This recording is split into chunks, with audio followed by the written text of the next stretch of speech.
Welcome students.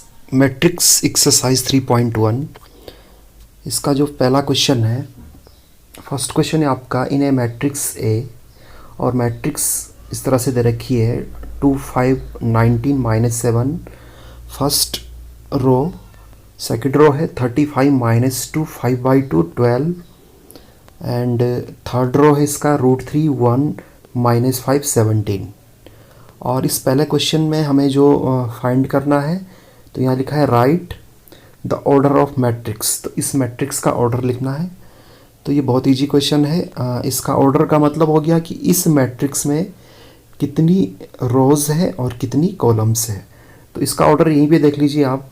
इस matrix में 1 2 3 रोज़ है, 3 इंटू, और इसमें नंबर ऑफ कॉलम्स है 1 2, ये 1 कॉलम है, 2 3 4, तो इसमें 4 कॉलम्स है इंटू 4। तो ये इसका पहला आंसर है।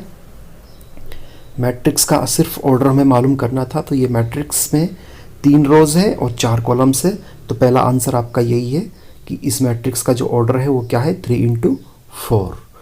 दूसरी चीज़ जो इसमें फाइंड करनी है, number of elements. Number of elements, ये टोटल कितने एलिमेंट्स है। तो चाहे तो हम इन एलिमेंट्स को 1 बाय 1 काउंट कर सकते हैं, या फिर अगर नंबर ऑफ एलिमेंट्स निकालने हैं तो हम इसका जो ऑर्डर आया था इसका 3 × 4, 3 × 4 = 12। तो यानी कि इसमें जो टोटल नंबर ऑफ एलिमेंट्स है वो 12 है। तो दूसरा आंसर इसका यही है। इसके बाद जो तीसरा क्वेश्चन है इसमें दिया हुआ, right the elements A13 A21 A33 A24 और A23।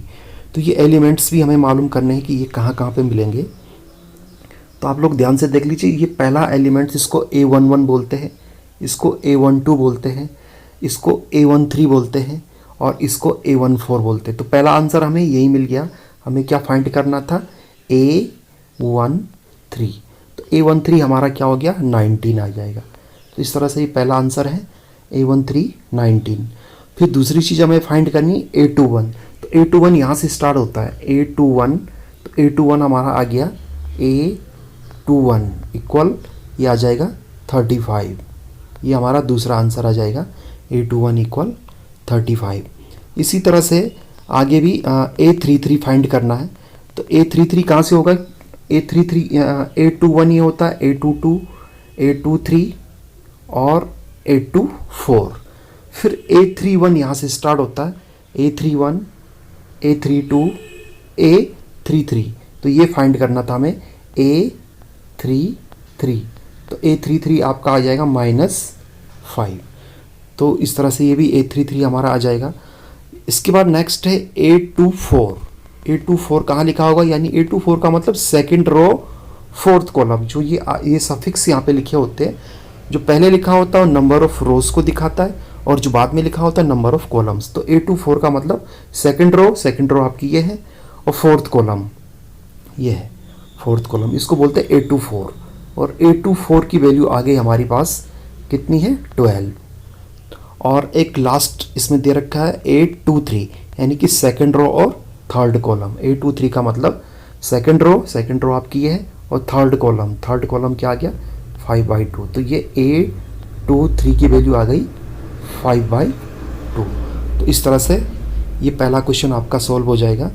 इस क्वेश्चन में आपने इतना ही करना था। और इसका जो सेकंड क्वेश्चन है, if a matrix has 24 elements, what are the possible order it can have, what if it has 13 elements. दो आंसर इसमें देने हैं। पहला तो ये 24 एलिमेंट्स के लिए, और दूसरा 13 एलिमेंट्स के लिए। तो अगर किसी मैट्रिक्स में 24 एलिमेंट्स है तो उसका पॉसिबल ऑर्डर क्या हो सकता है। और फिर पूछा है कि अगर वही मैट्रिक्स एक दूसरा मैट्रिक्स है, और फिर पूछा है कि एक दूसरा मैट्रिक्स है जिसमें 13 एलिमेंट्स है, तो उसका पॉसिबल ऑर्डर क्या हो सकता है। तो ये दूसरा क्वेश्चन आप देख लीजिए। इसका जो पॉसिबल ऑर्डर होगा, अगर 24 एलिमेंट्स है, या तो 1 × 24 का होगा, 1 रो होंगे, 24 कॉलम होंगे, या 24 × 1 रो का होगा, 24 × 1 का होगा, 24 रो होंगे और 1 कॉलम होगा, या फिर 2 रो होंगे और 12 कॉलम होंगे, या 12 रो होंगे और 2 कॉलम होंगे, या फिर इसके बाद 3 रोज होंगे और 8 कॉलम्स होंगे, या फिर 8 कॉलम्स होंगे और 3 रोज होंगे। और फिर ये भी हो सकता है कि 4 रोज होंगे, 6 कॉलम होंगे, और फिर या फिर 6 रोज होंगे और 4 कॉलम्स होंगे। तो ये इसका पॉसिबल ऑर्डर है। इतने ऑर्डर का ये मैट्रिक्स पॉसिबल है अगर जिसके अंदर 24 एलिमेंट्स रखे गए हो। और अगर इसमें 13 एलिमेंट्स है तो 13 एलिमेंट्स के लिए क्या ऑर्डर पॉसिबल है? तो 13 का हमने एक तरह से फैक्टर करना है, 13 का को ब्रेक करना है। किस किस की टेबल में 13 आता है? तो 13 सिर्फ 1 इंटू 13, यानी कि 1 रो 13 कॉलम हो सकता है या 13 रो 1 कॉलम हो सकता है। तो इसके 2 ही पॉसिबल ऑर्डर है। तो इस तरह से ये क्वेश्चन नंबर 2 आपका सॉल्व हो गया। और इसके बाद ये क्वेश्चन नंबर 3 है। ये सेम क्वेश्चन नंबर 2 की क्वेश्चन 2 की तरह ही करना है। क्वेश्चन 2 जैसे किया है उसी तरह से करना है। ये आप इसमें ब्रेक करके उसमें भी ऑर्डर बताना है। और जो क्वेश्चन नंबर 4 है आपका, क्वेश्चन 4 में लिखा था, क्वेश्चन 4 का फर्स्ट पार्ट है कंडक्ट 2 क्रॉस 2 मैट्रिक्स। एक मैट्रिक्स बनाना है 2 क्रॉस 2, 2 इंटू 2 का। 2 इंटू 2 का मतलब 2 इंटू 2 का मतलब 2 रो और 2 कॉलम जिसमें हो। और उसके एलिमेंट्स के बारे में ये बताया गया कि एलिमेंट्स इस तरह से होगा ए आई जे इक्वल आई प्लस जे इसका होल स्क्वायर अपॉन 2। तो ये जो गिवन होता है ये एलिमेंट्स के बारे में बताता है कि उसके अंदर एलिमेंट्स किस तरह का होगा। तो देख लीजिए इसमें, तो पहले मैट्रिक्स बना लीजिए आप लोग 2 इंटू 2 का। 2 इंटू 2 का मैट्रिक्स इस तरह से बनाया जाता है A11 A12, फिर A21 A22। मैट्रिक्स की जो जर्नल फॉर्म बताई थी इसका जो लिखने का तरीका बताया था मैट्रिक्स का, वो इस तरह से होता है A11 A12 फिर A21 A22। तो इसमें देख लीजिए, इसमें 2 रो है और 2 कॉलम है। यही हमें बनाना था, 2 रोज और 2 कॉलम्स। अब हम क्या करेंगे, ये सारी वैल्यू यहाँ रखेंगे। A11 में I 1 है और J भी 1 है, और इस वैल्यू को यहाँ इस फॉर्मूले में रखेंगे। तो I की जगह 1 रखेंगे, J की जगह 1 रखेंगे। 1 + 1 2, 2 का होल स्क्वायर, 2 का होल स्क्वायर 4, और 4/2 करेंगे तो ये आपका 2 आ जाएगा। तो पहला वाला एलिमेंट्स इस तरह से मिल जाएगा हमें।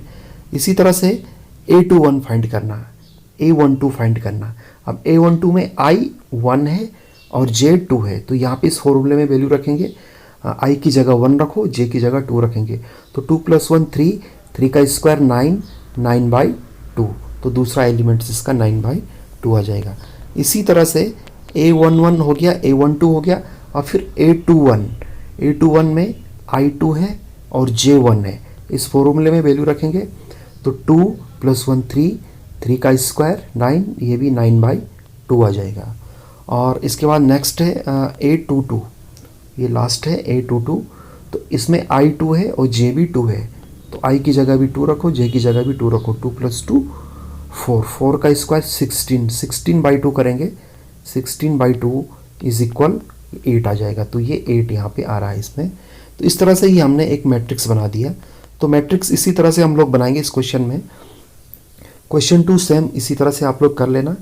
फोर्थ का सेकंड पार्ट, फोर्थ का थर्ड पार्ट में क्या दिया है, AIJ का जो फॉर्मूला दिया है, जो एलिमेंट्स के लिए फॉर्मूला दिया है, AIJ इक्वल लिखा I + 2J का होल स्क्वायर अपॉन 2। और इसमें भी हमें 2 इंटू 2 का मैट्रिक्स बनाना है, 2 रो और 2 कॉलम। तो 2 रो और 2 कॉलम के लिए मैट्रिक्स यही होता है A11 A12 फिर A21 A22। और फिर यहाँ भी हम वैल्यू रखते जाएंगे। अब इस फॉर्मूले में वैल्यू रखेंगे। A11 के लिए वैल्यू रखेंगे, तो I 1 है और J भी 1 है, तो 1 + 2 3, 3 यानी 9/2। फिर दूसरा आ जाएगा A12। अब I की जगह 1 रखेंगे यहाँ पे इस फॉर्मूले में, और J की जगह 2 रखेंगे। तो 1 + 2 2 4, 4 + 1 5, 5 का स्क्वायर अपॉन 2 करेंगे तो 25/2 आ जाएगा। फिर A21 करेंगे, I की जगह 2 रखेंगे और J की जगह 1 रखेंगे। तो I की जगह अगर 2 रखेंगे, J की जगह 1 रखेंगे इस वाले फॉर्मूले में, तो 2 + 2 4, और 4 का स्क्वायर 16, और 16/2 करेंगे तो ये 8 आ जाएगा। और नेक्स्ट है इसमें I की जगह 2 रखेंगे और J की जगह भी 2 रखेंगे। तो 2 + 2 2 4, और 4 प्लस 2 यहाँ पे रखेंगे, आई की जगह 2 रखेंगे और जे की जगह भी 2 रखेंगे। तो 2 प्लस और 2 इंटू 2, 2 जब 4 प्लस 2 6, 6 का स्क्वायर करेंगे 36/2 आ जाएगा। और 36/2 का 2 को 2 से डिवाइड करेंगे तो यहाँ 18 आ जाएगा। तो इस तरह से ये मैट्रिक्स आपका बन जाएगा। और इसके बाद जो नेक्स्ट क्वेश्चन था, नेक्स्ट क्वेश्चन में हमें फिर ये कंस्ट्रक्ट करना है एक मैट्रिक्स। अभी 3x3 का मैट्रिक्स कंस्ट्रक्ट करना है। ये मैट्रिक्स है 3 इंटू 4, यानी 3 रो होने चाहिए और 4 कॉलम होने चाहिए। तो 3 रो और 4 कॉलम का पहले हम मैट्रिक्स बनाते हैं। तो मैट्रिक्स इस तरह से बनता है A11, A12, A13, A14। तो हमने 4 कॉलम बना दिए क्योंकि हमें 4 कॉलम की ज़रूरत थी। और रो कितने चाहिए हमें? 3। फिर हम लेंगे दूसरी रो A21, A22, A23, A24। और फिर तीसरी रो लेंगे A31, A32, A33 और A34। तो पहले तो हमने ये मैट्रिक्स बना ली है 3 इंटू 4 का, 3 रो और 4 कॉलम का। अब इसका फॉर्मूला दे रखा है एलिमेंट्स के लिए। एलिमेंट्स किस तरह से होंगे? तो सबसे पहले लिखा है AIJ इक्वल 1/2 -3i प्लस जे, और इस पे मोड लगाया है। तो ये एलिमेंट्स क्या होगा? इस एलिमेंट्स में देख लीजिए I 1 है और J भी 1 है, और ये इस फॉर्मूले में वैल्यू रखेंगे। यहाँ से I की जगह 1 और J की जगह 1 इस फॉर्मूले में रखेंगे। तो ये फॉर्मूला क्या बन जाएगा? ये 1/2 तो बाहर इसी तरह से रहेगा, और मोड के अंदर क्या हो जाएगा? I की वैल्यू 1 है, J की वैल्यू 1 है। तो 3 इंटू 1 ये -3 और J प्लस 1। तो कितना हो जाएगा? -3 से 1 या -2 बचता। -2 मोड से बाहर आएगा, 2 बच जाएगा, और 2/2 करेंगे तो ये 1 आ जाएगा। तो इसलिए पहला एलिमेंट्स आपका कितना आ गया? 1। इसी तरह से दूसरा एलिमेंट्स देखेंगे हम लोग A12 I 1 है और J 2 है। तो फिर दोबारा से ये 1/2 इसी तरह से करेंगे, और I की जगह 1 रखेंगे तो ये आएगा -3, और प्लस J की जगह हम लोग कितना लिखेंगे? 2। तो -3 से 2 गया, -1 बचता है, और -1 मोड से बाहर आएगा, प्लस का 1 बच जाएगा, और 1/2। तो दूसरा एलिमेंट्स हमारा आ गया 1/2। सेम इसी तरह से हम लोगों ने A13, A14, 212 और ये सारे I और J की वैल्यू यहाँ रखते जाएंगे। तो इस तरह से हमारा ये मैट्रिक्स बन जाएगा।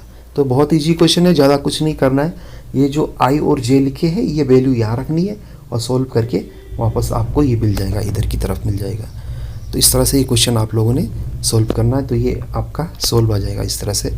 और जो इसका नेक्स्ट सेकंड पार्ट है सेम इसी तरह से करना है, और उसमें आप लोगों ने ये होमवर्क में कर लेना इसका सेकंड वाला पार्ट।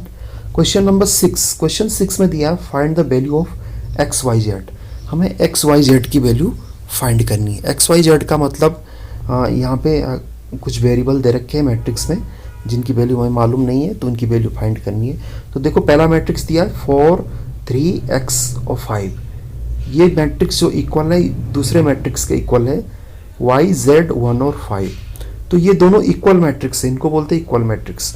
और इक्वल मैट्रिक्स की जो डेफिनेशन होती है वो ये होती है कि इक्वल मैट्रिक्स वो मैट्रिक्स होते हैं जिनके करेस्पॉन्ड, पहले तो दोनों का ऑर्डर सेम होना चाहिए, फिर दूसरी चीज़ उनके करेस्पॉन्डिंग एलिमेंट्स भी सेम होना चाहिए। यानी कि ये जो 4 है ये किसके बराबर होगा? y के बराबर, क्योंकि ये मैट्रिक्स इस मैट्रिक्स के इक्वल लिखा गया।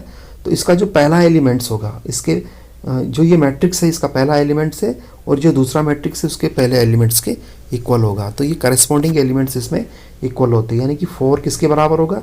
y के बराबर। तो पहला आंसर ये आ गया y = 4। और जो दूसरा एलिमेंट्स है इसका 3, एलिमेंट इसका 3 आपका किसके इक्वल होगा? z। तो z इक्वल आपका ये 3 आ गया। तीसरा है x = 1 आ जाएगा, और यही 3 एलिमेंट्स इसमें फाइंड करने थे, x, y और z। तो हमारा x 1 आ गया, y 4 आ गया और z 3 आ गया। सेम इसी तरह से सेकंड क्वेश्चन में इसमें दे रखा है x + y 2, 5 + z xy पहला मैट्रिक्स है, और ये मैट्रिक्स इस मैट्रिक्स के इक्वल है, 6, 2, 5, 8 के इक्वल है। तो यहाँ पे भी ये दोनों मैट्रिक्स इक्वल दिखा रखे, तो इक्वल का मतलब इनके करेस्पॉन्डिंग एलिमेंट्स आपस में इक्वल होंगे। तो x + y = 6, x + y = 6, ये पहली इक्वेशन मान लो। दूसरी इक्वेशन आ रही है 5 + z = 5, 5 + z = 5। तो जेड इक्वल क्या आ जाएगा, यहाँ से इस 5 को ट्रांसफर कर देंगे तो जेड की वैल्यू आ गई, जेड की वैल्यू आ गई 0। तो पहली वैल्यू हमें मालूम लग गई जेड इक्वल 0। अब बाकी दो वैल्यू फाइंड करनी एक्स और वाई की। तो यहाँ से एक इक्वेशन तो ये बन रखी है एक्स प्लस वाई इक्वल 6, और एक इक्वेशन यहाँ से बनेगी X Y equal 8। X Y का करस्पॉन्डिंग एलिमेंट्स कौन सा है 8, तो एक्स वाई इक्वल 8। इसको इक्वेशन नंबर 2 मान लो। अब इक्वेशन 1 और इक्वेशन 2 इन दोनों को ध्यान से देखते हैं। अब इक्वेशन 1 और इक्वेशन 2, इक्वेशन 1 है x plus Y equal 6, equation 2 है एक्स वाई इक्वल 8। इनको आपस में सॉल्व करेंगे तो इक्वेशन 2 से मैंने x की वैल्यू निकाली, x इक्वल आ जाएगा 8/y, और इस वैल्यू को हम इक्वेशन 1 में रख देंगे। तो इक्वेशन 1 में रखेंगे x की जगह, तो x की जगह लिखेंगे 8/y और y को ऐसे ही लिख दिया y इक्वल 6। और फिर इसको सॉल्व करेंगे, और इसे सॉल्व करके यहाँ पे इस तरह से आ जाएगा, ये y एलसीएम ले लेंगे तो 8 plus Y square equal 6y, या Y square minus 6y plus 8 equal 0। यहाँ से इसका फैक्टर किया y माइनस 4 वाई माइनस 2, तो y की वैल्यू 4 आ रही है या y की वैल्यू 2 आ रही है। तो जब y की वैल्यू 4 है इसको इक्वेशन 1 में रखेंगे तो x इक्वल 2 आ जाएगा। जब y इक्वल टू 2 है तो इसको फिर इक्वेशन 1 में रखेंगे, x इक्वल 4 आ जाएगा। तो इस तरह से ये आंसर हमें मिल गए। x की वैल्यू हमें 2 मिली है, यहाँ पे x की वैल्यू या तो 2 होगी, x की वैल्यू 4 भी होगी, y की वैल्यू 2 होगी, y की वैल्यू 4 भी होगी, और z की वैल्यू हमें 0 मिल गई थी इसमें। तो इस तरह से ये क्वेश्चन सॉल्व हो जाएगा। नेक्स्ट क्वेश्चन भी इसमें इसी तरह से करना था। इसमें ये ए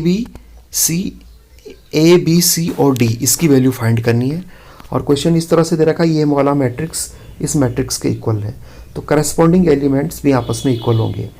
a माइनस बी इक्वल -1 है, और 2a प्लस सी इक्वल 2a प्लस सी इक्वल ये 5 आ जाएगा, और ये 2a माइनस बी इक्वल 0 यहाँ दे रखा है, और 3c प्लस डी इक्वल 13 दे रखा है। 3c प्लस डी इक्वल ये 13 है यहाँ पे लिखा हुआ, 3c प्लस डी इक्वल 13। और फिर इसे सोल्व करेंगे तो इसमें इक्वेशन 1 और इक्वेशन 3 ये आपस में सोल्व कर लीजिएगा आप। तो यहीं से देख लीजिए a माइनस बी इक्वल -1 दे रखा है, और यहाँ से क्या दिया है 2a माइनस बी इक्वल 0, तो b इक्वल कितना आ गया 2a, और b की वैल्यू यहाँ इक्वेशन 1 में रखेंगे तो ये a माइनस 2a इक्वल -1, तो a की वैल्यू 1 आ जाएगी। a की वैल्यू को हम फिर इक्वेशन 3 में रखेंगे तो b की वैल्यू भी आ जाएगी, b की वैल्यू 2, और फिर a की वैल्यू इक्वेशन 2 में रखते हैं यहाँ पे, तो c की वैल्यू हमें मिल जाएगी 3, और फिर c की वैल्यू हम लोग इक्वेशन 4 में रखते हैं, तो 3c प्लस डी इक्वल 13, तो d इक्वल 4। ये यहाँ पे 13 लिखा गया है, इसको आप 13 पढ़ लीजिएगा, तो d की वैल्यू आपकी 4 आ जाएगी। तो इस तरह से क्वेश्चन सॉल्व हो जाएगा। और बाकी केस में MCQ क्वेश्चन है, और वो MCQ क्वेश्चन आप खुद ही सॉल्व कर सकते हैं, बहुत ईजी क्वेश्चन है। तो ये पहले एक्सरसाइज बहुत ईजी एक्सरसाइज थी, इसमें ज़्यादा कुछ नहीं था। तो नेक्स्ट जो इसमें आएगा वो आएगा ऑपरेशंस ऑन मैट्रिसेस। तो मैट्रिक्स को कैसे ऐड किया जाता है, सब्ट्रैक्ट किया जाता है, मल्टीप्लाई और उसके मल्टीप्लाई की कुछ प्रॉपर्टीज़ हैं, वैसे एडिशन की भी कुछ प्रॉपर्टीज़ है। तो नेक्स्ट वीडियो में वो आपको बता दिया जाएगा।